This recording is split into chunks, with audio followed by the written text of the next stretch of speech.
সালমান ফারসি ডেকে বলে, নবীর সাহাবীরা রে, বেলাল আজকে আজান দিবে না, যাও ফাতেমার ঘরে হাসান আর হুসাইন আসেনি, হাসান আর হুসাইন যে নিয়ে আসো। হাসান হুসাইন বললে বেলাল আজান দিবে। আহারে, সাহাবীরা দৌড়াই গেলেন ফাতেমার বাড়ি, 7 নম্বর গেট, বাবু সালাম বরাবর সেই বাড়িটা দেখা যায়। দৌড়াই যাইয়া ফাতেমার ঘরে গেলেন। হযরতে ফাতেমার ঘরে যাওয়ার পরে হাসান আর হুসাইনকে নিয়ে আসলেন। হাসান হুসাইন দেখতে নবীর মতো দেখা যাইতো, নানা চেহারা পাইছিলেন দুইজনে, দেখতে নবীর মতো দেখা যাইতো। বেলাল ছিলেন নবী রওজার পাশে। হাসান আর হুসাইন ছোট্ট দুই ভাইকে দেখে বেলাল উঠে দৌড়ায় এসে একবার ইমাম হাসানের বুকের মধ্যে মাথা ঠেকায় কাঁদে, আবার ইমাম হুসাইনের বুকের মধ্যে মাথা ঠেকায় কাঁদতেছিল। হযরতে বেলাল কাঁদতেছিল। ইমাম হাসান ডেকে বললেন, নানার মুয়াজ্জিন, যেই লাহান দিয়ে নানারে আজান শুনাইতা, সেই লাহান দিয়ে আমাদেরকেও আজান শোনাও। মসজিদে যাও, মিনারায় যাও, নানার মুয়াজ্জিন আজান আমাদেরকে শোনাও। হযরতে বেলাল একটা দৌড় মেরে স্থির থাকতে পারেন নাই। নবী দৌহিত্র আজান দিতে বলেছেন, একটা দৌড় মেরে মিনারায় উঠে আজান শুরু করলেন। আল্লাহু আকবার, আল্লাহু আকবার। প্রথম শব্দমালা সারা মদিনায় তাহাজ্জুদের সময় রন্দে রন্দে সওয়াই শব্দ পৌঁছায় গেল। মদিনার ঘর থেকে নবীর সাহাবীরা বের হয়ে দৌড় মারছে। যখন আবার বলেন আল্লাহু আকবার, আল্লাহু আকবার, বৃদ্ধ সাহাবীরাও ঘর থেকে বের হয়ে দৌড় মারছে। যখন বলেন আশহাদু আল্লা ইলাহা ইল্লাল্লাহ, ঘর থেকে মহিলারাও বের হয়ে, বাচ্চারাও বের হয়ে দৌড় মারছে। যখন আবার বলল আশহাদু আল্লা ইলাহা ইল্লাল্লাহ, আহারে, মদিনার ভিতরে কান্নার রোল পড়ে গেছে। একটাই কথা, নবী বুঝি ফিরে আসছে রে, নবী বুঝি ফিরে আসছে, নবী বুঝি ফিরে আসছে। সারা মদিনায় কান্নার রোল পড়ে গেল। মদিনার মানুষ ডুকরিয়ে ডুকরিয়ে কান্না করতে লাগছে। যখন হযরতে বেলাল বলেন আশহাদু আন্না মুহাম্মাদুর রাসূলুল্লাহ, বলার সঙ্গে সঙ্গে সব সাহাবী হযরতে বেলাল রাদিয়াল্লাহু আনহু অজ্ঞান হয়ে পড়ে গেলেন। আর মদিনার মাটিগুলি থরথর থরথর করে কেঁপে উঠছে। চিৎকার মেরে বলে যাবে কি আল্লাহু আকবার। মদিনার মাটিগুলি থরথর করে কেঁপে উঠছে। হযরত বেলাল রাদিয়াল্লাহু আনহু অজ্ঞান হয়ে পড়ে গেলেন। যখন তেনার হুঁশ ফিরে আসছে, রওজা শরীফের পাশে যে জালি মোবারকের সঙ্গে মাথাটাকে বেলাল কাঁদে আর বলে, ইয়া নবী আল্লাহ, নবী গো, গোলামকে আসতে বলেছিলেন, আমি গোলাম এসে গেছি। আপনি আমাকে আসতে বলেছেন, আমি আপনার জিয়ারতে আসছি। আজান দিতে বলেছিলেন, আজান দিয়েছি। হুজুর, আগে আজান দিলে আপনি নামাজে আসতেন, আপনার চেহারা দেখি কলিজা ঠান্ডা করতাম।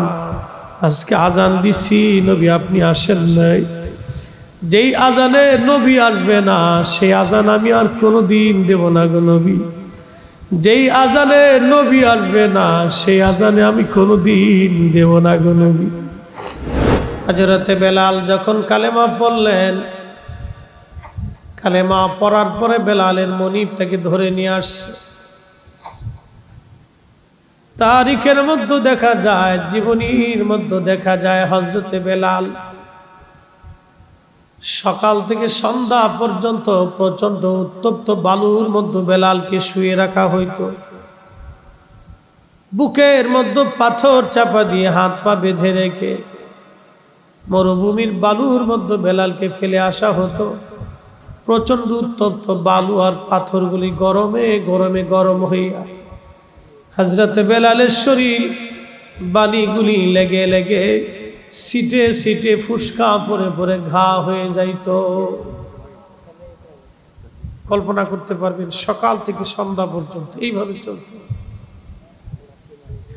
শুধু একটাই কথা ছিল, বেলাল কালেমা সারবি, যদি কালেমা সারিস তাহলে তোকে মুক্ত করে দেওয়া হবে। বেলাল একটাই কথা বলতো, মানুষ কাফের রানে জীবন দিয়ে দিব, কিন্তু নবীর কদম দেব না। জোরে বলা যাবে কি সুবহানাল্লাহ। সকাল থেকে সন্ধ্যা একটা লোক এইভাবে গরমের মধ্যে উত্তপ্ত রাখা হতো, ফুসকা পরে পরে ঘা হইত। এই ঘায়ের উপরে বেলালকে চাবুক দিয়ে পিটানো হতো, ফিনকি মেরে মেরে রক্ত বের হতো, চামড়াগুলি উঠে ফেলে দেয়া হতো। মৃত্যুর কঠিন যন্ত্রণায় বেলাল রাদিয়াল্লাহু আনহু ওই অত্যাচারের যন্ত্রণায় মাঝে মধ্যে গুংরাইতেন, শব্দ হতো আর আহাদ আহাদ বলে কাঁদতো। আল্লাহ এক, আল্লাহ এক, আল্লাহ এক এক বলে কাঁদতে থাকতো। আমাদের দেশে সাধারণত একজন মানুষকে কেউ যদি মারে তো 10 জন ঠেকাইতে আসে। গোলামীর জীবনে বেলালকে এত পরিমাণে মারা হয়েছে, বেলালের এত পরিমাণে মারা হয়েছে, এইভাবে তাকে মারা হইতো, কেউ ঠেকাইতে আসতো না। 1 নম্বরে সে ছিল গোলাম, 2 নম্বরে সে ছিল নিগ্রো। 1 নম্বরে সে ছিল গোলাম, 2 নম্বরে ছিল নিগ্রো। গোলামীর জীবনে কেউ তাকে সাহায্য করার জন্য আসতো না, কেউ তাকে সাহায্য করার জন্য আসতো না। বেলাল গুমরাইতেন, কাঁদতে থাকতেন, দীর্ঘদিন পর্যন্ত অত্যাচার চলল। মাঝে মধ্যে খাবার দেওয়া হতো, মাঝে মধ্যে না খেয়ে রাখা হতো। এইভাবে হযরত বেলালের জীবন পার হয়, জীবন পার হয়। তারপর বেলাল জবান থেকে কালেমা ছেড়ে দেন নাই, ঈমান উনি ছেড়ে দেন নাই। জোরে বলা যাবে কি সুবহানাল্লাহ। তেলের গাড়ি তেলে চলে, হাওয়ার গাড়ি হাওয়ায় চলে, বিনা তেলে চালায় গাড়ি নবী সুলাইমান, আমরা সেই মুসলমান। আমরা তো অনেক দামি মুসলমান, কিন্তু অস্তিত্ব ভুলে গেছি আজকে। আমরা অনেক দামি মুসলমান, কিন্তু অস্তিত্ব ভুলে গেছি আমাদের। আমরা অনেক দামি, কিন্তু আমাদের এই দাম আমরা ভুলে গেছি, আমাদের এই দামের কথা মনে নেই। আমরা এই দামের কথা ভুলে গেছি, এই দামের কথা আমাদের মনে নেই আজকে। খুব মনোযোগ দিয়ে, হযরত বেলাল রাদিয়াল্লাহু আনহু এতটাই আশিক রাসূল ছিলেন যে ওনার খেতাব আশিক রাসূল। আমরা যদি নিজেদের নামের আগে আশিক রাসূল লিখি তাহলে এটা বেমানান হয়। এই খেতাব আর কারোর জন্য চলে না। ইসলামের জন্য কি করছি এমন বলেন তো? কয়দিন মার খেয়েছি? কিচ্ছু করিনি। এই নবীর ইশকের জন্য আমরা কিছুই করিনি। এতটাই নবীকে ভালোবাসতেন যে এক দেখাতে কালেমা পড়ছে। একসাথে বলা যাবে সুবহানাল্লাহ। জীবন থাকবে কি থাকবে না কোনো গ্যারান্টি নেই। ওনাকে একবারে মেরে ফেলতেন না, ওরাদের অত্যাচারটা ছিল এত জটিল, ওনাকে একবারে মেরে ফেলতেন না। একবারে যদি মেরে ফেলতেন তাহলে তো কোনো কথাই ছিল না। ওনাকে একবারে মেরে ফেলতেন না, সারাদিন গলার মধ্যে রশি বেঁধে হযরত বেলালকে রাস্তার ভিতর দিয়ে পাথরের মধ্য দিয়ে টানা হতো। একইতে গরমে ফুসকা পড়ে যাইতো, পাথরের মধ্য দিয়ে টানার কারণে আরো ঘা হয়ে যাইতো। এই ঘায়ের উপরে আবার পিটুনি মারা হতো। গুমরায় গুমরায় বলতেন আহাদ আহাদ আহাদ, আল্লাহ এক, আল্লাহ এক। ওরা দেখলো বেলালের জবান বন্ধ হয় না, ওরা লোহার শিককে গরম করে নিয়ে হযরত বেলালের জিহ্বাকে বের করে নিয়ে জিহ্বার ভিতর দিয়ে লোহার শেকগুলি ঢুকাইয়া আগুনের শেকগুলি ঢুকায় মুখের মধ্যে চাপা দিয়ে ধরে রাখতো। কল্পনা করতে পারবেন একজন মানুষের জীবনে কত কঠিন অবস্থা গেছে, এরপরেও কালেমা ছেড়ে দেন নাই, নবীর কদম ছেড়ে দেন নাই। আল্লাহ কোরআনে বলেন, ইয়া আইয়ুহাল্লাযীনা আমানু, ঈমানদার তোমরা, আমিনু ঈমান আনো, বিল্লাহি আমি আল্লাহর উপরে, ওয়া রাসূলিহি আমার নবীর উপরে। ঈমানদার ঈমান আনো, ঈমানের মতো ঈমান আনো, ঈমানের মতো ঈমান আনো। আমরা মাঝে মধ্যে ঈমান আমাদের দুর্বল হয়ে যায়, মাঝে মধ্যে ঈমান আমাদের দুর্বল হয়ে যায়।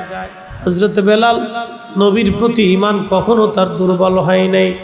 কালেমার সাক্ষ্য দিয়েছিলেন কিন্তু দুর্বল হন নাই। পিটুনি খেয়েছেন, মার খেয়েছেন, রক্ত ঝরিয়েছেন, সব কিছু চলে গেছে, কিন্তু তিনি দুর্বল হন নাই। আমিনু ঈমান আনো, আমানু ঈমান আনো, ঈমান আনো, ইয়া আইয়ুহাল্লাযীনা আমানু, হে ঈমানদার ঈমান আনো, আমিনু ঈমান আনো, বিল্লাহি ওয়া রাসূলিহি আমি আল্লাহর উপরে আমার নবীর উপরে তোমরা ঈমান আনো। ঈমান ঈমান ঈমান বড় দামি জিনিস।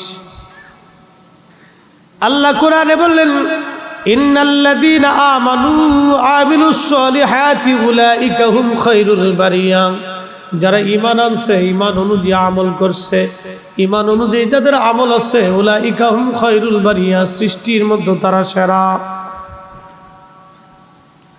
উলাইকা হুম খায়রুল বারিয়া সৃষ্টির মধ্যে তারা শ্রেষ্ঠ, সৃষ্টির মধ্যে তারা শ্রেষ্ঠ। যারা ঈমান আনছে, ঈমান অনুযায়ী যারা আমল করেছে, উলাইকা হুম খায়রুল বারিয়া সৃষ্টির মধ্যে তারা সেরা।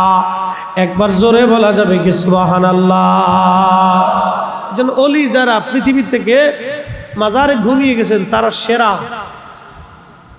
যারা আল্লাহর ওলি তারা সেরা। কেন? আমানু ও আমিলুস সলিহাত দুইটা জিনিস তাদের মধ্যে ছিল, যেমন ঈমান তেমন আমল, যেমন ঈমান তেমন ইয়াকিন, যেমন ঈমান তেমন আমল, দুইটা জিনিস তাদের মধ্যে ছিল। এই দুইটা জিনিস থাকার জন্য উলাইকা হুম খায়রুল বারিয়া সৃষ্টির মধ্যে তারা শ্রেষ্ঠ হয়েছে, যার কারণে আল্লাহ তাদেরকে এখনো কোটি কোটি মানুষ তাদের মৌমাছির মতো তাদের কাছে যায়। কি কথা কন না কেন যায় না? খাজা মাইনুদ্দিন চিশতের মাজারে হিন্দু, মুসলমান, বৌদ্ধ, খ্রিস্টান সব। কি কথা কন না কেন? কেন যায়? মধু আছে, এ মধু দেখা যায় না, এই মধু ধরা যায় না, এ মধু ছোঁয়া যায় না, এ মধুর স্বাদ জিহ্বা দিয়ে আস্বাদন করা যায় না, এই মধুর স্বাদ হৃদয় দিয়ে আস্বাদন করতে হয়। ঠিক কি না? এ মধুর স্বাদ হৃদয় দিয়ে আস্বাদন করে, এটা জিহ্বা দিয়ে হয় না। আউলিয়া কেরামের কাছে যে মধু থাকে, এই মধুটা জিহ্বা দিয়ে আস্বাদন হয় না, এটা অন্তরের হৃদয় দিয়ে আস্বাদন করতে হয়। উলাইকা হুম খায়রুল বারিয়া সৃষ্টির মধ্যে তারা সেরা। আচ্ছা, আপনারা একটা কথা বলেন, জবাব দিবেন তো। বেলাল কি আগে আল্লাহ দেখছে আগে না আগে নবী দেখছে? জোরে কন, বুঝেন না এখনো? বেলাল কি কালেমা পড়ছে আল্লাহ দেখা না নবী দেখা? জোরে কন, না আসতে হয়েছে? আরো জোরে বলেন। বেলাল কালেমা পড়ছে নবী দেখা, আল্লাহ দেখে না। বেলাল সারা জীবন মার খাইছে, জীবনের এক পাটে উনি মার খাইতে খাইতে পিঠের চামড়া উঠে গেছে, কালেমা ছাড়ে নাই একটা জিনিস, নবী দেখা। আমরা সুন্নিরা দিন পালন করি, ধর্ম পালন করি নবী ভালোবাসা। কথা বলেন ঠিক না বেঠে? কে আমাকে বেদাতি বললো ওটা দেখার সময় নেই, কে আমাকে সাতা বেদাতি বললো ওটা দেখার সময় নেই। বেলালের ভালোবাসার জন্য, সাহাবায়ে কেরামের ভালোবাসার জন্য, ত্যাগের জন্য আল্লাহ কোরআনের আয়াত নাজিল করলেন এইভাবে, আমিনু কামা আমানান নাস। খুব মনোযোগ দিয়ে। সাহাবীরা আল্লাহ চিনেছে নবী দেখে, সাহাবীরা আল্লাহ বুঝেছে নবী দেখে, সাহাবীরা কোরআন শিখেছে নবী দেখে, সাহাবীরা নামাজ পড়েছে নবী দেখে, সাহাবীরা জিকির করেছে নবী দেখে, সাহাবীরা জীবন করেছে নবী দেখে, সাহাবীরা আল্লাহ চিনেছে নবী দেখে, সাহাবীরা আল্লাহ বুঝেছে নবী দেখে, সাহাবীরা তাওহীদ শিখেছে নবী দেখে, সাহাবীরা দ্বীন বুঝেছে নবী দেখে, সাহাবীরা দ্বীনকে ভালোবেসেছে নবী দেখে, সাহাবীরা জীবন করেছে নবী দেখে, সাহাবীরা যুদ্ধের ময়দানে যুদ্ধ করতে করতে শহীদ হয়েছে নবী দেখে, সাহাবীরা জিহাদের ময়দানে নিজের কলিজা কেটে দিয়েছে নবী দেখে। নবী দেখেই সাহাবীরা সবকিছু করেছে। আমরা বর্তমানে যারা আছি নবী দেখি নাই, কিন্তু আমরা কাজ করি নবীকে ভালোবেসে। কথা বলেন ঠিক কিনা?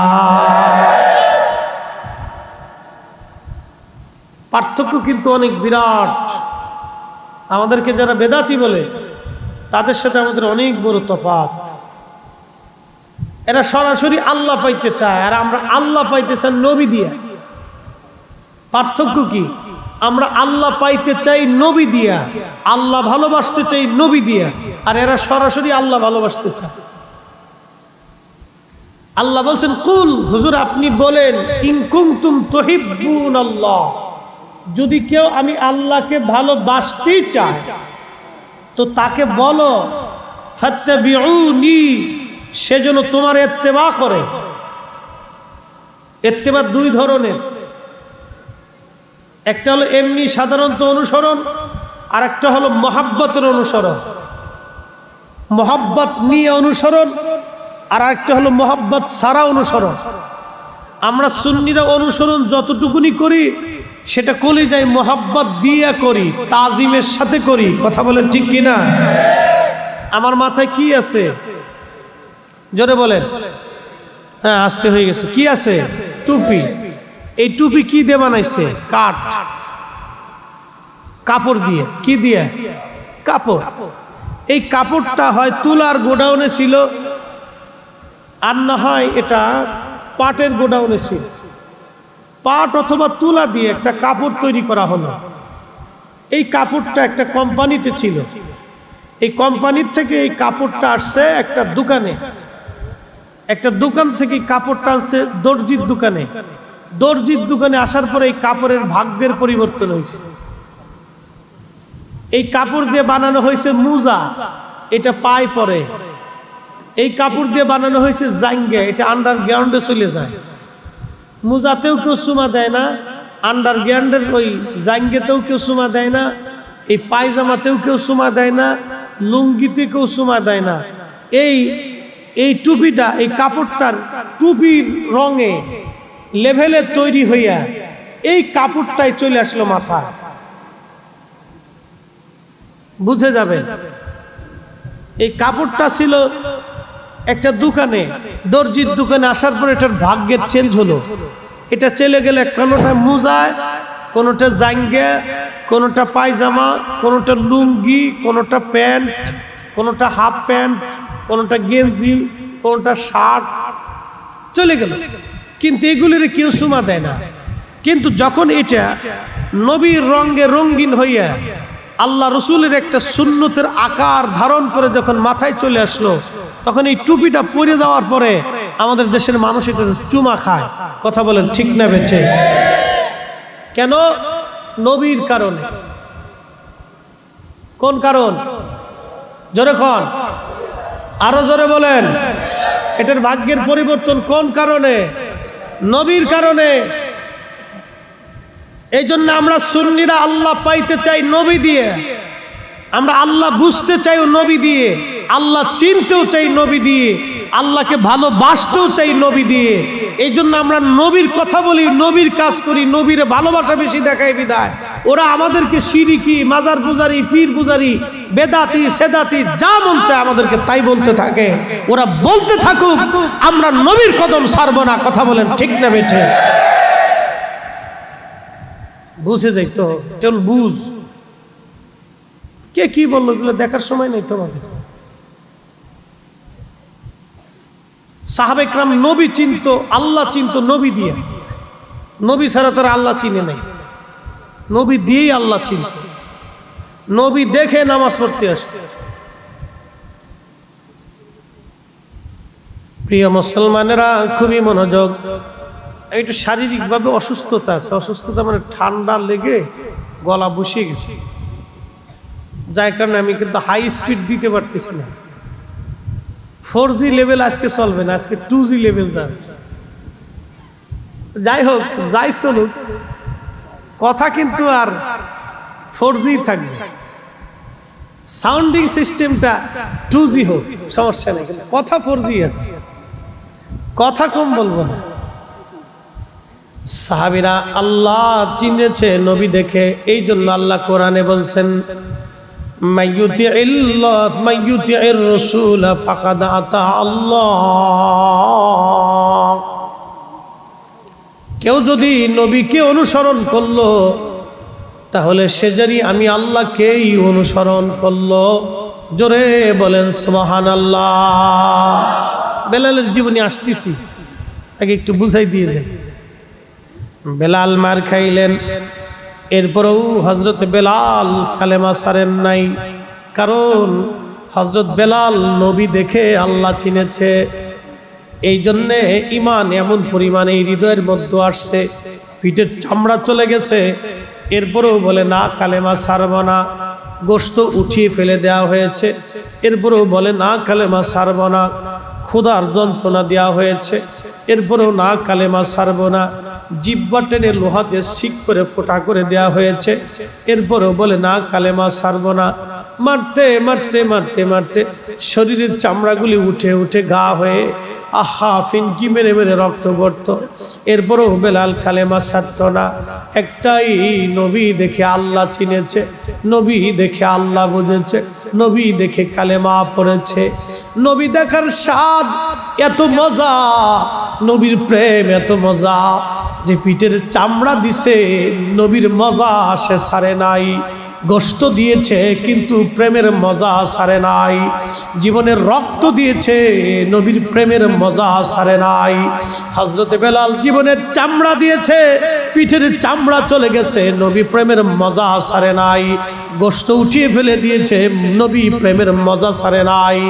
গোশতের রক্ত পড়ে গিয়েছে, নবী প্রেমের মজা ছাড়ে নাই। জিহ্বা ফুটা হয়ে গেছে, নবী প্রেমের মজা ছাড়ে নাই। নিজের ক্ষুধা যন্ত্রণা ভোগ করেছে, নবী প্রেমের মজা ছাড়ে নাই। আমরা সুন্নিরাও আমাদেরকে বেদাতি বলবে, গালি দিবে, আমরাও নবী প্রেমের মজা ছাড়ব না, ঠিক কিনা?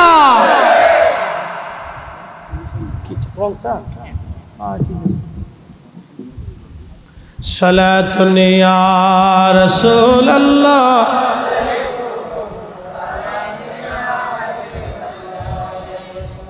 সালাতুন ইয়া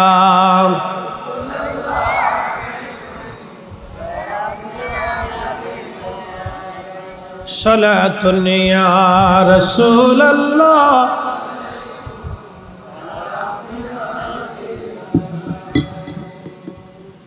খুবই মনোযোগ। হযরত বেলাল রাদিয়াল্লাহু আনহু এই প্রেমের মজা, এই মজাটা আমরা আপনাদেরকে বুঝাইতে পারবো না। যিনি মজা পেয়েছে, এই মজা থেকে সে কোনোদিন দূরে সরে যাবে না। এটা আলাদা একটা মজা, নবী প্রেমের আলাদা একটা মজা। কি কথা বলেন, ঠিক কিনা?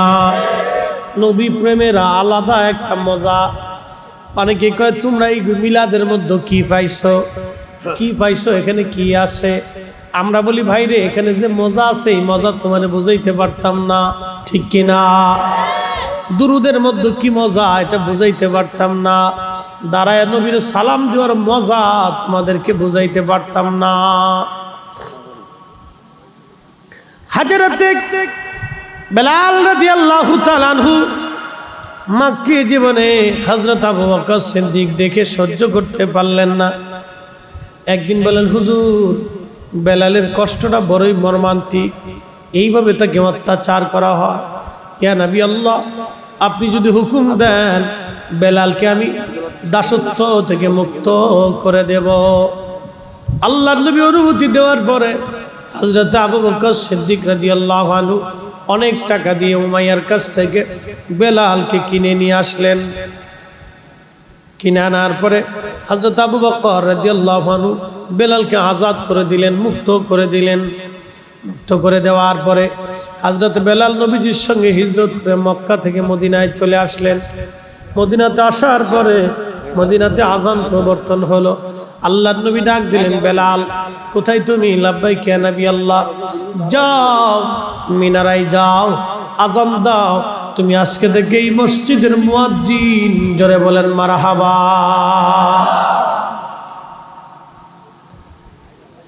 নবী প্রেমের জন্য তাকে নবীর মসজিদের মুয়াজ্জিন বানানো হলো।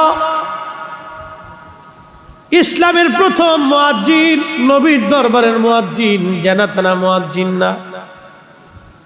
আহা, বেলালের আজানের মধ্যে ভুল হতো।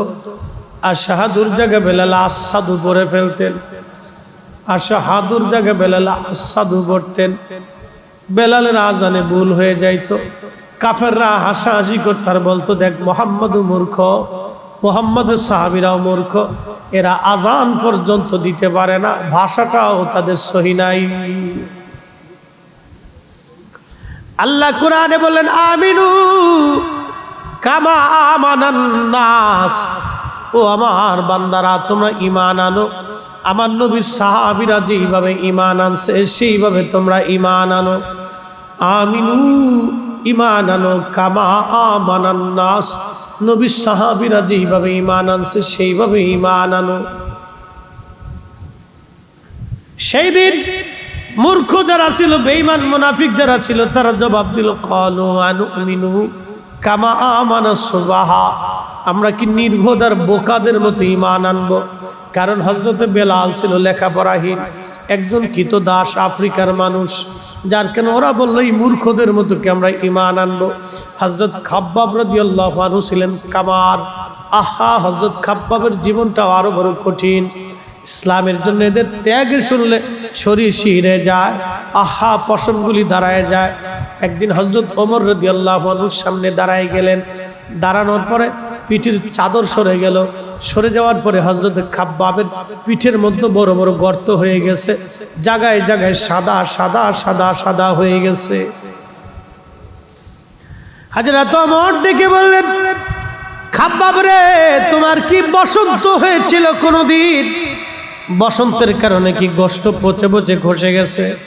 খাব্বাব বলেন, আমিরুল মুমিনিন, আমার জীবনে কোনোদিন বসন্ত হয় নাই। তাহলে বলো রে খাব্বাব, তোমার পিঠের মধ্যে এরকম বড় বড় গর্ত কেন? জায়গায় জায়গায় গোশত নাই, সাদা সাদা ফ্যাতফ্যাতা হয়ে গেছে, কারণ কি? হযরত খাব্বাব চোখের পানি ছেড়ে দিয়ে বললেন, চোখের পানি ছেড়ে দিয়ে বললেন, ইয়া আমিরুল মুমিনিন, আপনারা মনে করেন শুধু দিনের জন্য আপনাদের বড় ত্যাগ আছে? আমি যেই দিন কালেমা পড়েছিলাম মক্কাতে, আমি ছিলাম কামার। আমি লোহা লক্কর দিয়া, আমি লোহা টোহা দিয়ে অস্ত্রপাতি বানাইতাম। আমি কামার হওয়ার কারণে, নিম্ন বৃত্তের মানুষ হওয়ার কারণে মক্কার মানুষ আমাকে ধরে ফেললো, আমার হাত পা গুলি ওরা বেঁধে ফেললো। আমি যে আগুন দিয়ে লোহা দিয়ে অস্ত্র বানাইতাম, ওই কয়লাগুলি তারা মাটির মধ্যে বিছাইয়া, ওই কয়লার উপরে আমার চিৎ করে শোয়াইয়া 10-12 জনে আমাকে পিউক এবং পিঠের পাথর চাপা দিয়ে ধরে রাখতো। আমার চামড়াগুলি পুড়ে পুড়ে গোশত পড়ে যাইতো, গোশতগুলি পুড়ে পুড়ে চর্বি পড়ে যাইতো, চর্বিগুলি পুড়ে পুড়ে রক্তগুলি পড়ে পড়ে কয়লাগুলি নিভে যাইতো। আবার কয়লা বিছাইয়া ওই আগুন তো উত্তপ্ত কয়লাগুলির উপরে আবার আমাকে শোয়াইতো। হুজুর, গোশতগুলি পরে পরে চর্বি পরে, আগুন রক্তগুলি পরে পরে আগুন নিভে যাইতো, ওরা তারপরেও আমাকে ছাড়তো না। যার কারণে আমার পিঠের চামড়াগুলি খসে গেছে, আমার রক্তগুলি খসে গেছে, আমার গোশতগুলি খসে পড়েছে, আমার পিঠে কোনোদিন বসন্ত হয় নাই। আমিরুল মুমিনিন, এইগুলি হলো কালেমার বদলা। জীবন ঈমান আনার কারণে আমার পিঠের চামড়া দিয়েছি, গোশত দিয়েছি, ফেসফা দিয়েছি, পিঠের চামড়া দিয়েছি। আমিরুল মুমিনিন, ঈমান দেই নাই, ঈমান দেই নাই, ঈমান দেই নাই। সাহাবীরা নবী ভালোবেসেছে, আল্লাহকে ভালোবেসেছে নবী দিয়া, আল্লাহ চিনেছে নবী দিয়া, আল্লাহ বুঝেছে নবী দিয়া, আল্লাহ বুঝেছে নবী দিয়া, দিন বুঝেছে নবী দিয়া, ঈমান বুঝেছে নবী দিয়া, ঈমান বুঝেছে নবী দিয়া, আখিরাত বুঝেছে নবী দিয়া, জান্নাত পাইতে চাইছে নবী দিয়া, আল্লাহকে খুশি করতে চাইছে নবী দিয়া, আমরাও সুন্নিরা আল্লাহ পাইতে চাই নবী দিয়া। কথা বলেন ঠিক কিনা? বেদাতি বলে, বেদাতি বললে কি আসে যায়? হযরত খাব্বাব রাদিয়াল্লাহু আনহুর পিঠের চামড়া গেছে, গোশত চলে গেছে, এরপর ঈমান ছাড়ে নাই। হযরত বেলাল এরকম খাব্বাব, সুমাইয়া, ইয়াসার থেকে শুরু করে অনেক গরিব গরিব সাহাবীরা সর্বপ্রথম নবীকে ভালোবাসলো। ধনীরা সর্বপ্রথম নবীকে ভালোবাসে নাই, গরিব যারা তারা নবীকে সর্বপ্রথম ভালোবাসছে। এই জন্য আল্লাহর নবী মাঝে মধ্যে বলতেন, ও ধনীরা, যদি আমি নবী পাইতে চাই, গরিবের মধ্যে তুমি আমাকে তাকাও, গরিবের মধ্যে আমাকে খুঁজো। জোরে বলা যাবে কি সুবহানাল্লাহ? এই জন্য গরিবকে কষ্ট দিতে নবী ব্যথা পাইতে।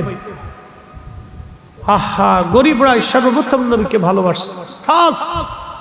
দরিদ্র, অশিক্ষিত, বর্বর, কোনো লেখাপড়া নাই, কি তো দাস দাস, এরা নবীকে আগে ভালোবাসছে। এরা নবীর জন্য পিঠের চামড়া দিয়ে দিছে, নবী দেয় নাই, পিঠের চামড়া দিয়ে দিছে, গোশত দিয়ে দিছে গরিবরা।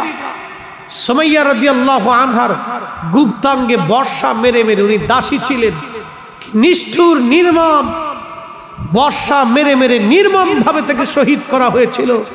শুনলে শরীরের পশমগুলি দাঁড়িয়ে যায়, কত নির্মম অত্যাচার সেই দিন করা হয়েছিল।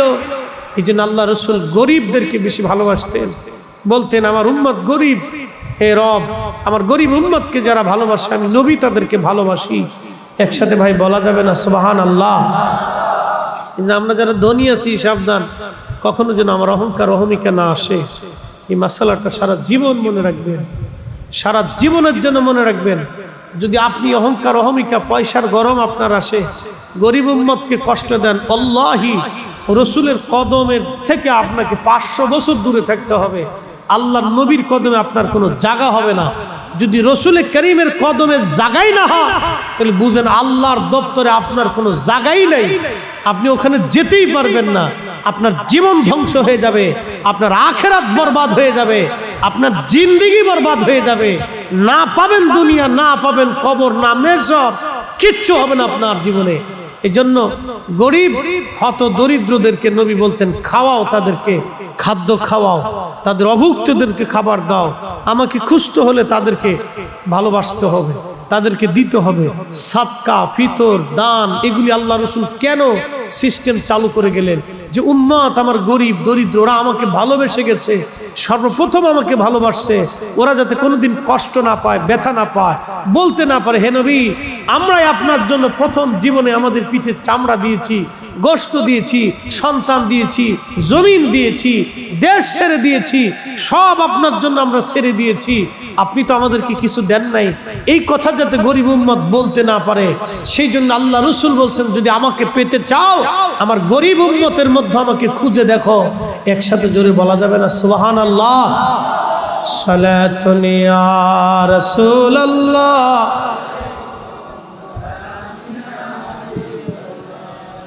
সালাতুন ইয়া রাসূলুল্লাহ,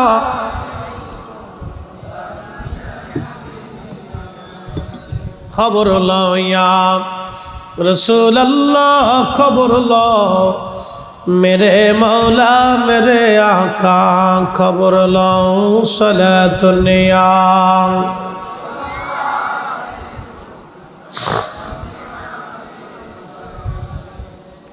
সেই দিন গরিবরা কালেমা পড়ার জন্য কাফেররা বলো নির্বোধদের মতো কি আমরা ঈমান আনবো? ক্বালু আনুমিনু কামা আমানাস সুফাহা, আমরা কি বোকা এবং নির্বোধদের মতো ঈমান আনবো? আল্লাহ জবাব দিয়ে দিলেন, হুজুর ওই নির্বোধদেরকে বলে দেন, আলা ইন্নাহুম হুমুস সুফাহা। আপনি নবীর সাহাবীদেরকে যারা নির্বোধ বলে গালি দেয়, নবী গো আপনি তাদেরকে বলে দেন ওরাই হলো নির্বোধ, ওরাই বোকা। আপনি নবীর সাহাবীদেরকে যারা নির্বোধ বলে গালি দেয়, ও নবীজি আপনি বলে দেন তারাই নির্বোধ, তারাই বোকা। কোরআনে আল্লাহ সাহাবীদের এত দাম দিলেন, তাদের ইমানের এত দাম আল্লাহ পাক দিলেন। আল্লাহ বলেন আমার সাহাবীদের মতো ঈমান আনো, আমার নবীর সাহাবীদের মতো ঈমান আনো, নবীর সাহাবীদের মতোই ঈমান আনো। ঈমান ঈমান ঈমান। একটু চিন্তা করেন যে ঈমান কত দামি জিনিস, তাও বলছে সাহাবীদের মতো আনো। একসাথে বলা যাবে সুবহানাল্লাহ? আরো জোরে বলেন। তাহলে সাহাবীদের ঈমান আর আমাদের ঈমান কি একরকম? মানে বিশ্বাসে একরকম কিন্তু ওজনে একরকম না, ঠিক কি না? সাহাবীদের ঈমানের ওজন বেশি, কারণ তারা পিঠের চামড়া দিছে, ঈমান দেয় নাই। আর আমরার ঈমান হলো দোদুল্যমান।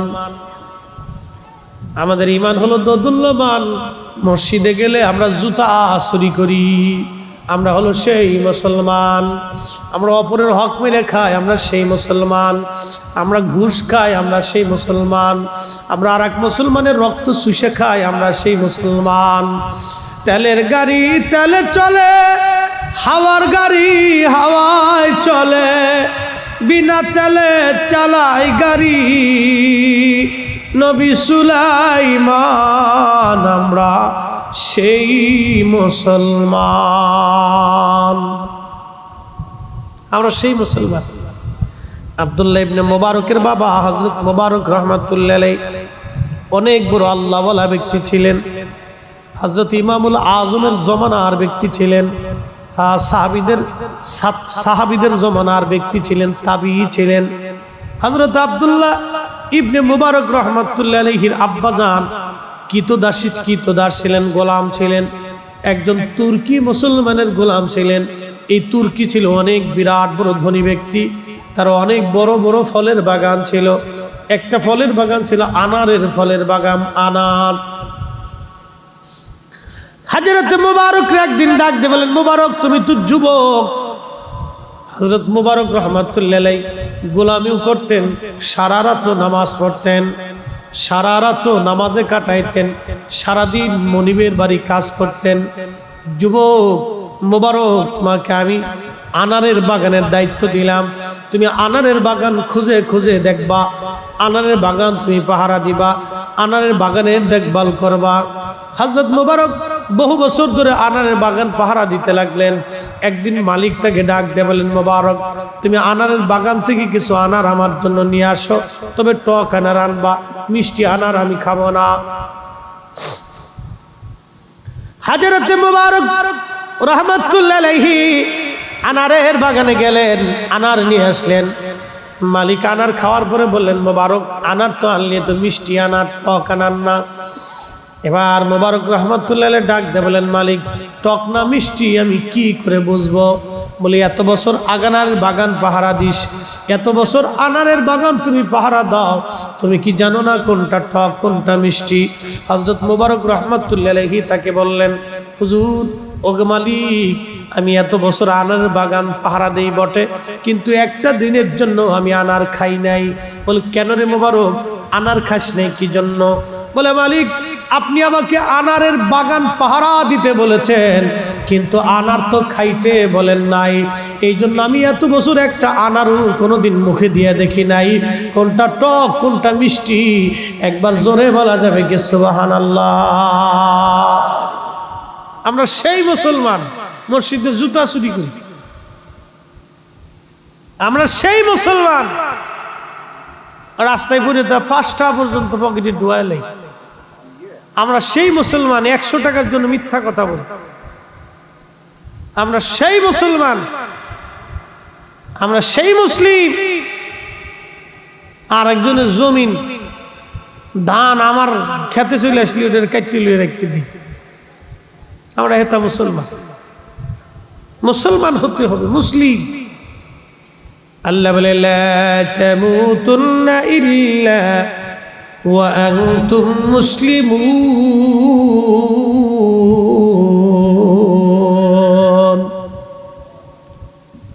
রে বান্দা, মুসলমান হয়ে কবরে আসো, মুসলমান হয়ে আসো, মুসলমান হয়ে তুমি কবরে আসো। তুমি মুসলমান হয়ে কবরে আসো, মুসলমান না হয়ে আইসো না। মুসলমান হয়ে তুমি কবরে আসো, মুসলমান হয়ে তুমি কবরে আসো, মুসলমান না হয়ে আইসো না, মুসলমান হয়েই তুমি কবরে আসো। হ্যাঁ, মুসলমান হয়ে তুমি কবরে আসো। আল্লাহ বলেন মুসলমান তারাই, ইন্নামাল মুমিনুনাল্লাযীনা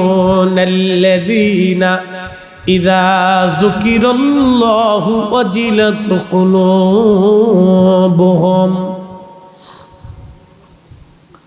মুসলমান তাকেই বলা হয় মুমিন, সে যার অন্তরে আল্লাহর স্মরণ আসার সঙ্গে সঙ্গে আল্লাহর ভয়ে অন্তরটা থরথর থরথর থরথর করে কাঁপতে থাকে। বুঝেন নাই মনে হয়? বুঝাই বলি, তাকেই মুসলমান বলা হয়। তিনি মুমিন মুসলমান, যার অন্তরে আল্লাহর স্মরণ আসছে, আসার সাথে সাথে অন্তর আল্লাহর ভয়ে থরথর থরথর থরথর করে কাঁপতে থাকবে। হায় আল্লাহ, উপায় কি? আমি গুনাহ করে ফেলছি, আমার উপায় কি? আমার উপায় কি হবে? আমি গুনাহ করে ফেলছি, আমার ভুল হয়ে গেছে আল্লাহ, ভুল হয়ে গেছে। যে বারবার বারবার আল্লাহর কাছে সারেন্ডার করে, বারবার বারবার আল্লাহর কাছে তওবা করে, বারবার বারবার আল্লাহর কাছে ক্ষমা চায়, গুনাহ করার পরপরই ক্ষমা চায়, আল্লাহর ভয়ে অন্তরটা কাঁপতে থাকে। আল্লাহ বলেন ইন্নামাল মুমিনুন, নিশ্চয় তারাই মুমিন, ইযা যুকিরাল্লাহু ওয়াজিলাত কুলুবুহুম, যাদের অন্তর আল্লাহর ভয়ে থরথর থরথর করে কাঁপতে থাকে, তারাই মুমিন মুমিন মুমিন। একবার জোরে বলা যাবে কি সুবহানাল্লাহ? আমাদের দেশে কয়জন আছে বলেন তো গুনাহ করার পরে অনুতপ্ত হয়? কয়জন আছে বলেন? জাগার উপরে মিথ্যা কথা বলতেছে, ডাহা মিথ্যা কথা, কিন্তু অনুতপ্ত নাই। খারার উপরে আরেকজনের হক নষ্ট করে দিতেছে, কোনো অনুতপ্ততা নাই যে হায় আমি ভুল করছি, আমার ভুল হয়ে গেছে, এই অনুতপ্ত নাই। একবারে দাঁড়ার উপরে, খারার উপরে, একবারে দাঁড়ার উপরে আপনাকে ঠকাই দিচ্ছে, মালে ভেজাল দিতেছে, অনুতপ্ত নাই। মালে কম দিয়ে দিতেছে, অনুতপ্ত নাই যে আমি ভুল করতেছি, আমার ভুল হয়ে গেছে, কোনো হৃদয়ে অনুতপ্ততা নাই। যার অন্তরে অনুতপ্ততা নাই, বুঝবেন এটা আজাজিল। আজাজিলের জীবনে দুইটা ভুল ছিল।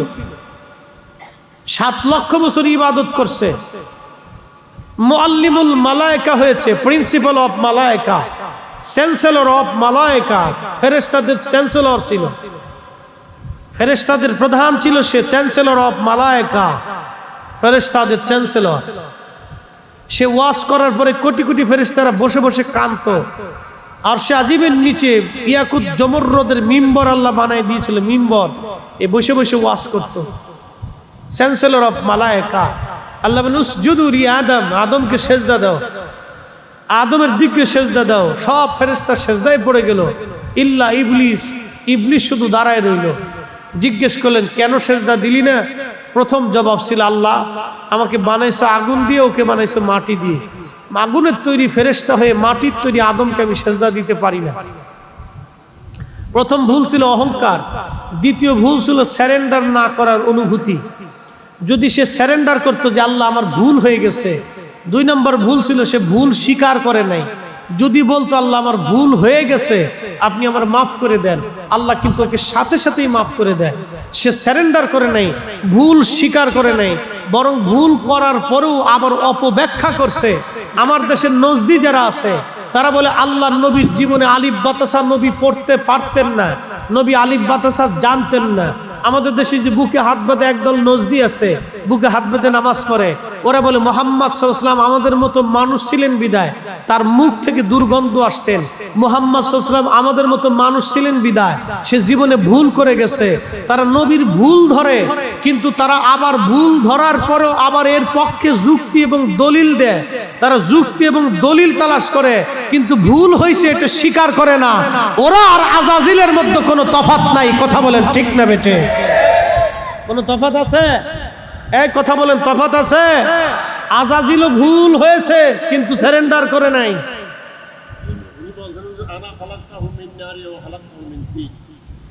আজাজিল তো ভুল স্বীকার করেই নাই, শুধু ভুল স্বীকার করেই নাই, সে আরো অপব্যাখ্যা দিছে যে ওরে বানাইছো আগুন দিয়ে, আমারে বানাইছো আগুন দিয়ে, ওরে বানাইছো মাটি দিয়ে। অতএব ওকে সেজদা দিতে আমি পারি না। সে আরো দলিল সাবমিট করছে, ভুল তো স্বীকার করেই নেই, ভুল করার পরে আরো দলিল সাবমিট করছে। আমার দেশের যারা নজদি, আল্লাহ মাফ করুক, তারা আল্লাহ রসুলের শানে গুস্তাখি করে, গুস্তাখিমূলক বক্তব্য দেয়। বক্তব্য দেওয়ার পরে তার বক্তব্য সঠিক এই ব্যাপারে সে দলিল সাবমিট করে, দলিল প্রমাণ উপস্থাপন করে। তার ভুল হয়েছে সে স্বীকার করে না, বরং আরো দেমাগ দেখাইয়া, এলেমের বহর দেখাইয়া সে রসুলের পাকের শান ইজ্জতকে মানবের হৃদয়ে কমিয়ে বলার জন্যে, মানবকে শিক্ষা দেওয়ার জন্য সে দলিল সাবমিট করে। এই শয়তান আর আজাজিল শয়তানের মধ্যে কোনো তফাৎ নাই। আজাজিল হলো জিন শয়তান, আর এটা হলো মানুষ শয়তান। আজাজিল হলো টুপি সারা শয়তান, এটা হলো টুপিওয়ালা শয়তান। আজাজিল হলো দাড়ি সারা শয়তান, আর এটা হলো দাড়িওয়ালা শয়তান। কথা বলেন ঠিক না বেঠে? তফাৎ আছে? কোনো তফাৎ নেই। সে ভুল স্বীকার করে না, বরং আর ওই ভুলের প্রতি সে ব্যাখ্যা দেয়, এটি ঠিক। আল্লাহর নবীর জীবনে ভুল ছিল নাকি? কি কথা কন না কেন? আল্লাহর নবীর জীবনে ভুল ছিল? যদি ভুল হয় তাহলে আল্লাহ কেন বলেন মাইয়ুতির রাসূল ফাকাদ আতা আল্লাহ? এই এক আয়াত দিয়ে বোঝা যায় নবীর ইত্তেবা হলেই আমি আল্লাহর ইত্তেবা হয়ে যায়। আচ্ছা বলেন, আল্লাহর জীবনে ভুল আছে? আসতে কোন কে? আল্লাহর জীবনে কোনো ভুল আছে? আল্লাহর এই সৃষ্টির মধ্যে কি কোনো ভুল আছে? আল্লাহর যেহেতু ভুল নাই, আল্লাহ বলছেন মাইয়ুতির রাসূল ফাকাদ আতা আল্লাহ। আমার রসুলের ইত্তেবা হলেই আমি আল্লাহর ইত্তেবা হয়ে যায়। যার ইত্তেবা হলে আল্লাহর ইত্তেবা হয়। যেহেতু আল্লাহর ভুল নাই, আল্লাহর আইব নাই, আল্লাহ ত্রুটি মুক্ত, আমার নবীও ত্রুটি মুক্ত, নবীর জীবনেও ভুল নাই, নবীর কোনো আইব নাই। নবীর জীবনে আইব যারা ধরে, ভুল যারা ধরে, ত্রুটি যারা ধরে এবং এর পক্ষে আবার দলিল সাবমিট করে, ওরা আজাজিল বিন আজাজিল। আজাজিলও ওদের চাইতে ভালো, আজাজিলের চাইতে ওরা নিকৃষ্ট। কথা বলেন ঠিক না বেঠে? এই দুনিয়ার মানুষ রূপী শয়তান থেকে যদি বাঁচতে পারেন তো ঈমান নিয়ে কবরে যাবেন, বুঝে কবরে যাবেন ভাই। আমরা দলের টানে, দল দিয়া, পীর দিয়া, মাসলাক দিয়ে নবী চিনবো না। আমরা নবী চিনবো নবীর গুণ দিয়া। কি কথা বলেন ঠিক কিনা? কোন দল, কোন মাসলাক, কোন গোষ্ঠী, কোন বংশ, কোন দল, কোন দরবার, কোন পীর, কোন শায়েখ, কোন আজহারি, কোন মাদানি, মক্কা মদিনার ইমাম, বাইতুল আকসার ইমামও যদি আল্লাহ রসুলের শান মানকে খাটো আর ছোট করে দেখে, ওয়াল্লাহি বিল্লাহি তাল্লাহি, আসমানের মালিকের কসম, জমিনের মালিকের কসম, সৃষ্টির মালিকের কসম করে বলি, তাকে এক সেকেন্ডের জন্য বিশ্বাস করা যাবে না, মানা যাবে না। মুসলমান কথা বলে ঠিক নেবেছে, সে যেই হোক তাকে মানা যাবে না। সে কোন দরবারের পীর এটা চিনি না, সে কোন দরবারের খতিব এটা চিনি না, সে কোন মসজিদের খতিব এটা চিনি না, ও সে কোন মাদ্রাসার চ্যান্সেলর এটা চিনি না, সে কোন মাদ্রাসার প্রিন্সিপাল এটা চিনি না, সে কত বড় বুজুর্গ আর বেজর্গ কত কোটি বছর সেজদা দিছে, আর কাবা শরীফে মাকাম ইব্রাহিমে বৈশাও যদি জিকির করে, খোদার গিলাপ দিয়েও যদি তার কবরস্থ করা যায়, আল্লাহর কসম নবীর সাথে গুস্তাখি করে কবরে গেলে ওর কবরে পুরসাবু করব না, ওর কবরের দিকে ফিরেও তাকাবো না। কথা বলেন ঠিক না বেঠে? কি জন্য কবরের দিকে ফিরে তাকাইতে যাব? ঈমান বুঝে কবরে যেতে হবে ভাই। আবার বলি, সাহাবীরা কিন্তু আল্লাহ চিনেছে নবী দেখে, সাহাবীরা আল্লাহ বুঝেছে নবী দেখে, সাহাবীরা আল্লাহ চিনেছে নবী দেখে। এই জন্য পিঠের চামড়া দিয়েছে বেলাল, ঈমান দেয় নাই। বেলাল থেকে বুঝে যাবে, পিঠের চামড়া দিয়ে দিছে, ঈমান দেয় নাই। নেভার, জীবন দিয়ে দেব মাগার ঈমান দেব না। বেলাল কি আল্লাহ দেখছিল? কথা বলে না, আল্লাহ দেখছিল? কোন সাহাবী কি আল্লাহ দেখছে না আগে নবী দেখছে? এরা নবী দেখে আল্লাহ চিনেছে, নবী দেখে আল্লাহকে ভালোবাসছে, নবীর মোহাব্বত আগে নিয়ে তারপরে আল্লাহর মোহাব্বত নিছে। কি কথা কন না কে? আর আল্লাহ কি বলছে? কুলিং কুনতুম, বলে দেন তুহিব্বুন আল্লাহ, আমি আল্লাহকে ভালোবাসতে চাইলে আপনি নবীকে আগে বাসতে হবে। সুবহানাল্লাহ বলবেন? একসাথে বলি তো আল্লাহু আকবার। তাহলে বলেন আমরা সুন্নিরা হকে আসি না বেহকে আসি? বুঝে আসি না বেবুঝে আসি? বুঝেই আসি। এখন কেউ যদি আমারে বেদাতি করতে বলতে পারে, আমি তো তার জবান সিলাই দিয়ে রাখিনি, আর তার জবান সিলাই দেওয়ার সুযোগ আমার নেই। মনে রাখবেন, নদীর বাঁধ, নদীর জোয়ার বাঁধ দিয়ে ঠেকানো যায়, কিন্তু মানুষের জবান ঠেকানো যায় না। নদীর জোয়ার বন্ধ করে দিতে পারবেন, কিন্তু মানুষের জবানের কথা বন্ধ করা যায় না। কে কি বললো এগুলি দেখার সময় নেই। সাহাবীদেরকে নির্বোধ বলতো, বুকা বলতো, পাগল বলতো, ছাগল বলতো, গালিগালাজ করতো। সাহাবীরা নবীর কদম ছেড়ে দেয়। শুধু গালিগালাজ, পিঠের চামড়া চলে গেছে, গোশত উঠিয়ে ফেলে দিয়েছে, চোখের সামনে সন্তানকে হত্যা করে ফেলেছে, বাবা মাকে শহীদ করে দিয়েছে। এরপরেও তারা রসুল করিমের নুরানি বদন দেখে নিজের জীবনটাকে এমনই পরিবর্তন করেছে যে জীবন দিয়ে দিছে, নবীর কদম তারা দেয়নি। জীবন দিয়ে দিছে, নবীর কদম তারা ছেড়ে দেয়নি, ঈমান তারা ছেড়ে দেয়নি। এটা হলো সাহাবায়ে কেরামের ইখলাস। আমাদেরকে ওইভাবেই নবীর মোহাব্বত বুকে ধারণ করতে হবে। কোনো ব্যক্তি দেখার দরকার নেই, কোন শায়েখ কি বললো ছাতা দেখার সময় আমাদের নেই। প্রিয় মুসলমান, হযরত বেলাল রাদিয়াল্লাহু আনহু মসজিদের মুয়াজ্জিন হয়ে গেলেন। আজানে ভুল হয়, কাফেররা বারবার সমালোচনা করে মুহাম্মদ মূর্খ, মুহাম্মাদের অনুসারীও মূর্খ, নাউজুবিল্লাহি মিন জালিক। নবীকে গালিগালাজ করত, সাহাবীদেরকে তারা গালিগালাজ করত। আল্লাহর হাবিবের জীবনধারায় প্রিয় নবীজির ইন্তেকালের সময় ঘনিয়ে গেলেন। অনেক বড় লম্বা ওয়াজ, জীবনের বিরাট একটা অংশে হযরত বেলাল আজান দিয়েছে। আহা, বিরাট বড় নবীর মসজিদের মুয়াজ্জিন ছিলেন বেলাল। সারা জীবন আজান দিলেন, বিনিময়ে একটা পয়সাও তিনি গ্রহণ করেন নাই। মসজিদে নবীর পাশে বনু নাজ্জার গোত্রের একজন মহিলা ছিল। এই মহিলার ঘরের ছাদটা উঁচু ছিল। এই উঁচু ছাদের উপরে দাঁড়ায় বেলাল আজান দিতেন। বেলালের আজানের তাসির এমন পরিমাণে ছিল, ওই আজান শোনার পরে মদিনার সব সাহাবীরা ঘর থেকে বের হয়ে আল্লাহর নবীর কদম মোবারকে তারা ছুটে চলে আসতো। আজানের আওয়াজ যখন বেঁচে যাইতো, ওই আজানের আওয়াজ শুনে কোনো সাহাবী ঘরের মধ্যে থাকতে পারে নাই। সাহাবীরা ঘর থেকে বের হয়ে চলে আসতো। আল্লাহর নবীর ইন্তেকালের সময় ঘনায় গেল। সময় ঘনিয়ে যাওয়ার পরে আল্লাহর হাবিবের ইন্তেকাল মোবারক হয়ে গেল। মদিনায় সাহাবীদের কান্নার রোল বেড়ে গেল। সমস্ত সাহাবী পাগল পারা হয়ে গেলেন, নবী নাই, নবী নাই, নবী নাই,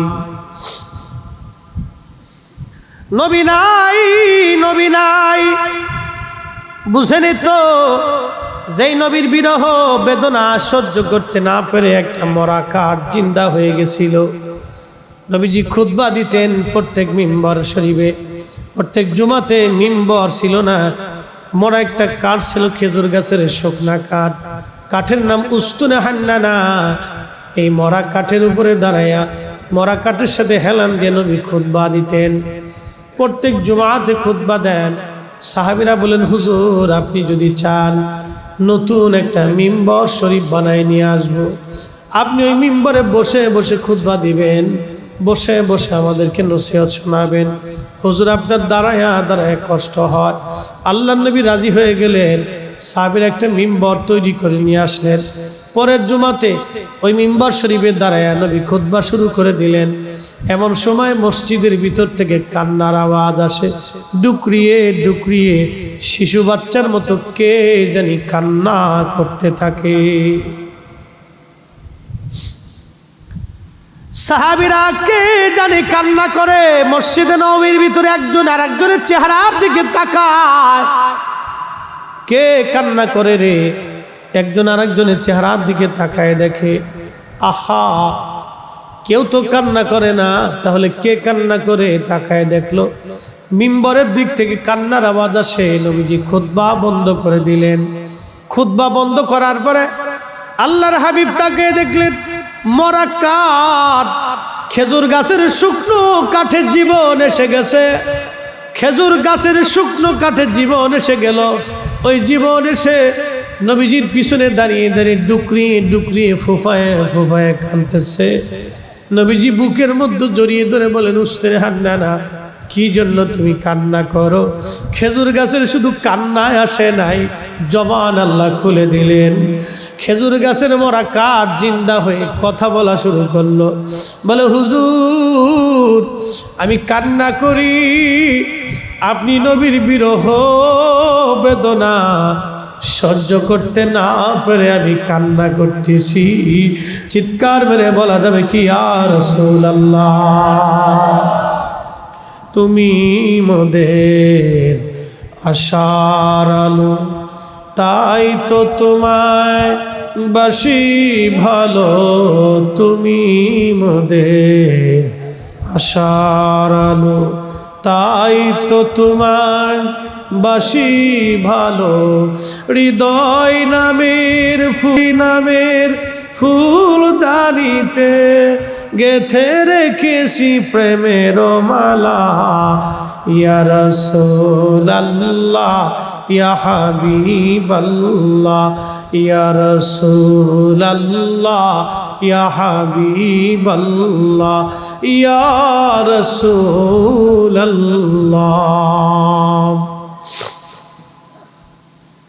একটা মরা কাঠের জীবন এসে গেল। জীবন জীবন জীবন কল্পনা করতে পারবেন, একটা মরা কাঠ, খেজুর গাছের শুকনা কাঠ, মাটির মধ্যে খুঁটি হিসেবে গাড়া ছিল। নবীজির সহবতে লাগার কারণে খুঁটির মধ্যে জীবন এসে গেল। জীবন কথা বলা শুরু করলো। শুধু কথাই বলে নাই, তার বিবেক তৈরি হয়ে গেল। আহা, একটা মরা কাঠ জিন্দা হয়ে গেল। শুধু জিন্দাই হলো না, মরা কাঠের জবান খুলে গেল। শুধু জবানই খুললো না, মরা কাঠের বিবেক তৈরি হয়ে গেল।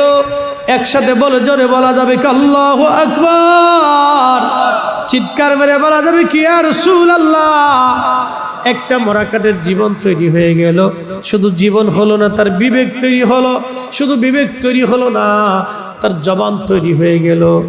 জবান দিয়ে বলে, হুজুর আপনার বিরহ বেদনা সহ্য করতে না পেরে কাঁদতেছি। আল্লাহর নবী ডাক দেয়া বলেন, উস্তনে হান্না না রে, তোমার কান্না কি বন্ধ হবে না? বলে, হায় ইয়া নবী আল্লাহ, আমার কান্না বন্ধ হবে।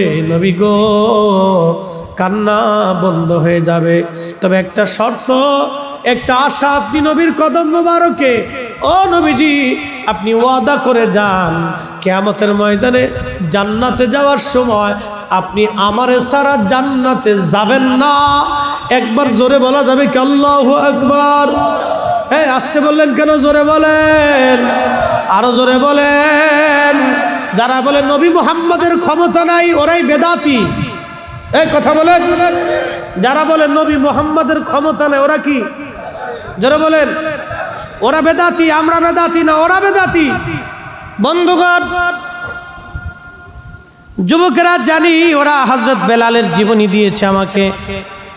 বেলালের জীবনী ওরা শুনতে চায়। আমি ছোট্ট করে ঘটনাটা বলে দিয়ে যাব। আল্লাহর নবীর ইন্তেকাল মোবারক হয়ে গেল। সাহাবায়ে কেরাম বিমর্ষ হয়ে গেলেন। হযরত বেলাল বেশি পাগল পারা হয়ে গেলেন। কারণ কি?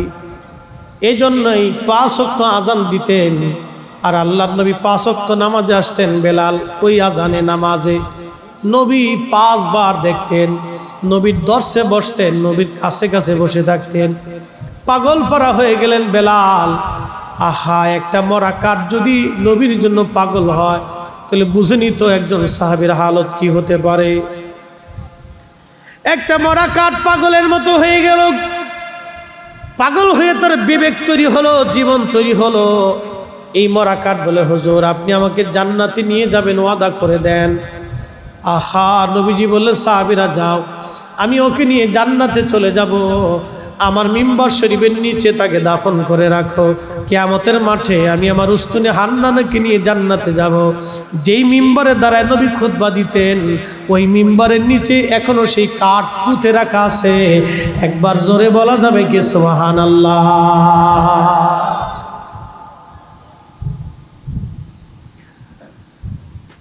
আমরা যে তার আদরের উম্মত, কয়দিন কেন্দেছি। রসুল আমার আল্লাহর হাবিব আখেরি নবী,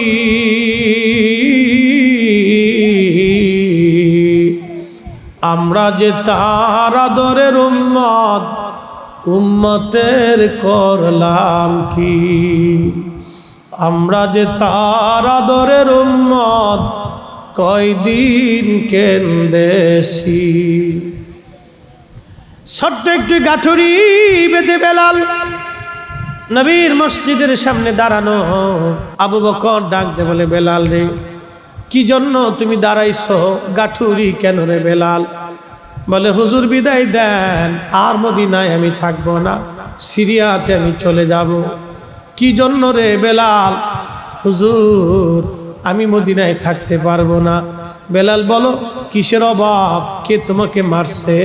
কেউ কি তোমাকে গালমন্দ করেছে? যদি বলো বাইতুল মাল থেকে মাসিক বেতন ধার্য করে দেব। বেলাল বলেন, আবু বকর, টাকার অভাব না, কেউ আমাকে গালিও দেয় নাই, তবে এই মদিনায় থাকা আমার পক্ষে সম্ভব না। কেন বলবি নি? তোর কিসের অভাব? বেলালের একটাই কথা, আবু বকর, আমার একটা অভাব কি কোনোদিন পুরা করে দিতে পারবা? বল বেলাল, কি বলতে চাও? হুজুর, আগে আজান দিলে নবী নামাজে আসতো, এখন আজান দিলে নবী নামাজে আসে না। বলো রে আবু বকর, আমি আজান দিলে কি নবী নামাজে আসবে? আমি আজান দিলে কি নবী আনতে পারবা? আগে আজান দেওয়ার পরে সুন্দর চেহারা দেখে কলিজার তৃষ্ণা মিটাইতাম। এখন আজান দিলে নবী আসে না, নবী দেখি না। বেলাল এইভাবে কাঁদতে লাগছে। আবু বকর ডাক দিয়ে বলেন, বেলাল, তুই কি নবীরে ভালোবাসিস? আমি কি নবীরে ভালোবাসি না? আবু বকর, তুমি নবীরে ভালোবাসো, আমিও নবীরে ভালোবাসি। তোমরা নবীর রওজা শরীফ দেখলে সহ্য করতে পারো, আমি বেলাল যখন নবীজি রওজা শরীফের দিকে তাকাই, আমার কলিজা ফেটে আসে, আমি সহ্য করতে পারি না, আমি পাগলের মতো হয়ে যাই। আবু বকর, বিদায় দাও, আর মদিনাতে আমি থাকবো না। হযরত বেলাল রওনা হয়ে গেলেন, চলে গেলেন সিরিয়াতে। বহুদিন পরে নবীজি স্বপ্ন দেখায়, কিরে বেলাল, কেমন জুলুম তুমি আমার সঙ্গে শুরু করছো? বেলাল রে, কতদিন হলো তুমি আমার জিয়ারতে আসো না? বেলাল আয়, কতদিন হলো তোমার কণ্ঠের আজান আমি শুনি না। বেলাল রে আয় আয়, আমি নবীর আজান শোনাইয়া যা। সিরিয়া থেকে বেলাল পাগলের মতো দৌড় মারছে, দৌড়াইয়া পাগলের মতো বেলাল মসজিদে নববীতে আসছে। তখন তাহাজ্জুদের সময়। প্রিয় নবীজির রওজা শরীফ কাঠের জালি মুবারক দিয়ে ঘিরে রাখা ছিল। ওই জালির পাশে বসে জালি মুবারকের সঙ্গে মাথা ঠেকাইয়া বেলাল ডুকরিয়ে ডুকরে কাঁদে আর বলে, হুজুর, গোলামকে আসতে বলেছিলেন, গোলাম আসছে। নবী গো, আজান দিতে বলেছেন, আমি আগে আজান দিলে আপনি নবী নামাজ আসতেন, এখন আজান দিলে কি আপনি নবী নামাজ আসবেন? হুজুর, যেই আজান দিলে নবী নামাজ আসবে না, সেই আজান আমি বেলাল দিব না। নবী বলেন, আপনি আসবেন, আমি বেলাল আজান দিব। ডুকরিয়ে ডুকরিয়ে কাঁদতেছিলেন। নতুন মুয়াজ্জিন আসে তাহাজ্জুদের আজান দেওয়ার জন্যে। আইসে দেখলেন নবীর মুয়াজ্জিন বসে বসে কান্দে। ডাক দেয়া বলে, মদিনাবাসী শুনছ? নবীর মুয়াজ্জিন এসে গেছে, আসো। নবীর মুয়াজ্জিন এসে গেছে, আসো। সারা মদিনায় থেকে সাহাবীরা দৌড়ে আসছে। বেলাল বুঝি ফিরে আসছে। সাহাবীরা দৌড়ে এসে দেখেন হযরত বেলাল বসে বসে কাঁদতেছে। সাহাবীরা এসে বললেন, বেলাল, আজান দাও, কতদিন হলো তোমার কণ্ঠের আজান শুনি না। পুরা মসজিদ সাহাবীদের ভরে গেল।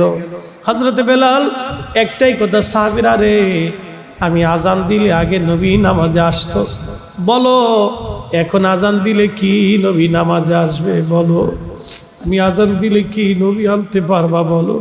পাগলের মতো হয়ে গেছে সাহাবেকরা। এই কথা শোনার পরে সব সাহাবী ডুকরিয়ে ডুকরিয়ে ফুফিয়ে ফুফিয়ে কেঁদে ফেলতেছে। মসজিদে নববীর মধ্যে কান্নার রোল পড়ে গেল। সালমান ফারসি ডেকে বলে, নবীর সাহাবীরা রে, বেলাল আজকে আজান দিবে না, যাও ফাতেমার ঘরে হাসান আর হুসাইন আসেনি, হাসান আর হুসাইনকে নিয়ে আসো। হাসান হুসাইন বললে বেলাল আজান দিবে। আরে সাহাবীরা দৌড়ায় গেলেন ফাতেমার বাড়ি, 7 নম্বর গেট, বাবু সালাম বরাবর সেই বাড়িটা দেখা যায়। দৌড়ায় যাইয়া ফাতেমার ঘরে গেলেন। হযরতে ফাতেমার ঘরে যাওয়ার পরে হাসান আর হুসাইনকে নিয়ে আসলেন। হাসান হুসাইন দেখতে নবীর মতো দেখা যাইতো, নানা চেহারা পাইছিলেন দুইজনে, দেখতে নবীর মতো দেখা যাইতো। বেলাল ছিলেন নবীর রওজার পাশে। হাসান আর হুসাইন ছোট্ট দুই ভাইকে দেখে বেলাল উঠে দৌড়ায় এসে একবার ইমাম হাসানের বুকের মধ্যে মাথা টেকায় কাঁদে, আবার ইমাম হুসাইনের বুকের মধ্যে মাথা টেকায় কাঁদতেছিল। হযরত বেলাল কাঁদতেছিল। ইমাম হাসান ডেকে বললেন, নানার মুয়াজ্জিন, যেই লাহান দিয়ে নানারে আজান শুনাইতা, সেই লাহান দিয়ে আমাদেরকে আজান শোনাও। মসজিদে যাও, মিনারে যাও, নানার মুয়াজ্জিন আজান আমাদেরকে শোনাও। হযরতে বেলাল একটা দৌড় মেরে স্থির থাকতে পারেন নাই। নবী দৌহিত্র আজান দিতে বলেছেন, একটা দৌড় মেরে মিনারায় উঠে আজান শুরু করলেন, আল্লাহু আকবার, আল্লাহু আকবার। প্রথম শব্দমালা সারা মদিনায় তাহাজ্জুদের সময় রন্দে রন্দে সওয়াই শব্দ পৌঁছায় গেল। মদিনার ঘর থেকে নবীর সাহাবীরা বের হয়ে দৌড় মারছে।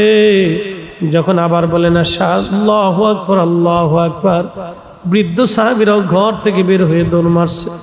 যখন বলেন আশহাদু আল্লা ইলাহা ইল্লাল্লাহ, ঘর থেকে মহিলারাও বের হয়ে, বাচ্চারাও বের হয়ে দৌড় মারছে। যখন আবার বলল আশহাদু আল্লা ইলাহা ইল্লাল্লাহ, আহারে মদিনার ভিতরে কান্নার রোল পড়ে গেছে। একটাই কথা, নবী বুঝি ফিরে আসছে রে, নবী বুঝি ফিরে আসছে, নবী বুঝি ফিরে আসছে। সারা মদিনায় কান্নার রোল পড়ে গেল। মদিনার মানুষ ডুকরিয়ে ডুকরিয়ে কান্না করতে লাগছে। যখন হযরতে বেলাল বলেন আশহাদু আন্না মুহাম্মাদুর রাসূলুল্লাহ, বলার সঙ্গে সঙ্গে সব সাহাবী হযরতে বেলাল রাদিয়াল্লাহু আনহু অজ্ঞান হয়ে পড়ে গেলেন। আর মদিনার মাটিগুলি থরথর থরথর করে কেঁপে উঠছে। চিৎকার মেরে বলে যাবে কি আল্লাহু আকবার। মদিনার মাটিগুলি থরথর করে কেঁপে উঠছে। হযরত বেলাল রাদিয়াল্লাহু আনহু অজ্ঞান হয়ে পড়ে গেলেন। যখন তেনার হুঁশ ফিরে আসছে, রওজা শরীফের পাশে যে জালি মোবারকের সঙ্গে মাথাটাকে বেলাল কাঁদে আর বলে, ইয়া নবী আল্লাহ, নবী গো, গোলামকে আসতে বলেছিলেন, আমি গোলাম এসে গেছি। আপনি আমাকে আসতে বলেছেন, আমি আপনার জিয়ারতে আসছি। আজান দিতে বলেছিলেন, আজান দিয়েছি। হুজুর, আগে আজান দিলে আপনি নামাজে আসতেন, আপনার চেহারা দেখে কলিজা ঠান্ডা করতাম। আজকে আজান দিছি, নবী আপনি আসেন নাই। যেই আজানে নবী আসবে না, সেই আজান আমি আর কোনোদিন দেব না গো নবী। যেই আজানে নবী আসবে না, সেই আজানে আমি কোনোদিন দেব না গো নবী। হুজুর ক্ষমা করে দেন, হুজুর আমাকে মাফ করে দেন।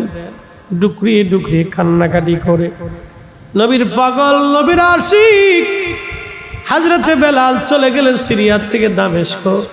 কলিজা ফেটে মারা গিয়েছিলেন। নবীর বিরহ বেদনা সহ্য করতে পারেন নাই। জন্ম আমার নবীর যুগে হলে কেমন হতো, জন্ম আমার নবীর যুগে হলে কেমন হতো। দুনয়নে রসুল পাক দেখিলে কেমন হতো, দুনয়নে রসুল পাক দেখিলে কেমন হতো।